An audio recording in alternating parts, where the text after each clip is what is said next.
ನಮ್ಮ ರಾಷ್ಟ್ರೀಯ ಹೆದ್ದಾರಿಗಳಲ್ಲಿ ಎಡಬದಿಯಲ್ಲಿ ರಸ್ತೆಗಳ ಕಿಲೋಮೀಟರ್ ಅಂದರೆ ಯಾವ ಊರಿಗೆ ಎಷ್ಟು ಕಿಲೋಮೀಟರ್ಗಳಿಗೆ ಹೋಗಬೇಕು ಇರುತ್ತದೆ ಅಥವಾ ಎಷ್ಟು ದೂರವಿದೆ ಎಂದು ತಮಗೆ ತಿಳಿಸಿಕೊಡಲು ಮೈಲುಗಲ್ಲುಗಳನ್ನು ನೆಟ್ಟಿರುತ್ತಾರೆ.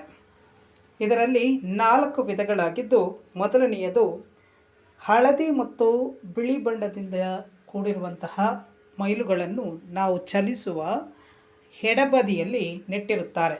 ಇದು ಕೇಂದ್ರ ಸರ್ಕಾರದ ರಾಷ್ಟ್ರೀಯ ಹೆದ್ದಾರಿಯಾಗಿರುತ್ತದೆ. ನಂತರ ಬರುವಂಥದ್ದು ಹಸಿರು ಮತ್ತು ಬಿಳಿ ಬಣ್ಣದ ಮೈಲುಗಳು. ಈ ಮೈಲುಗಳನ್ನು ರಾಜ್ಯ ಹೆದ್ದಾರಿ ಅಂದರೆ ರಾಜ್ಯ ಸರ್ಕಾರಗಳು ನಿರ್ವಹಿಸುವ ರಸ್ತೆಯ ಎಡಬದಿಯಲ್ಲಿ ಈ ಮೈಲುಗಳನ್ನು ನೆಟ್ಟಿರುತ್ತಾರೆ.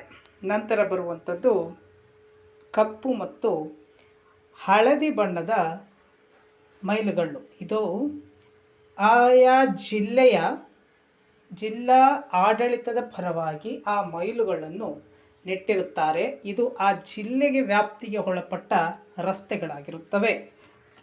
ಮುಂದೆ ಬರುವಂಥದ್ದು 4ನೇದು ಕೆಂಪು ಮತ್ತು ಬಿಳಿ ಬಣ್ಣದ ಮೈಲುಗಳು.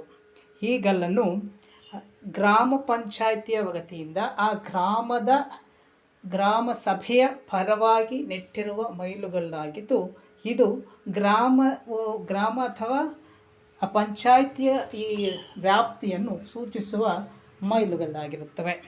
ಹೀಗೆ ರಾಷ್ಟ್ರದಲ್ಲಿ 4 ರೀತಿಯಾದಂಥ ಮೈಲುಗಲ್ಲುಗಳನ್ನು ನಾವು ರಸ್ತೆ ಬದಿಯಲ್ಲಿ ಕಾಣಬಹುದು.